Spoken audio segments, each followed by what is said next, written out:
నమస్తే అందరికీ. ఈరోజు అయితే మనం తిరుపతికి వచ్చినాం. తిరుపతిలో మనకు దర్శనం అయిపోయినాక ఇప్పుడైతే మనం మోకాళ్ళ పర్వత కాడికి వచ్చినాం. ఇక్కడైతే మనది మోకాళ్ళ పర్వతం. ఇక్కడ నుంచి అయితే మోకాళ్ళ పర్వతం మీద పోవాలి. మొక్కుకున్న వాళ్ళు అయితే పోతారు.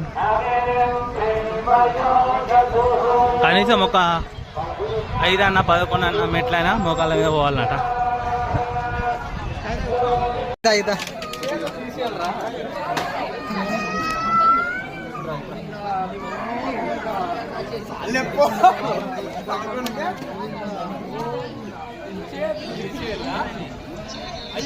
అబ్బాయి వస్తాడప్ప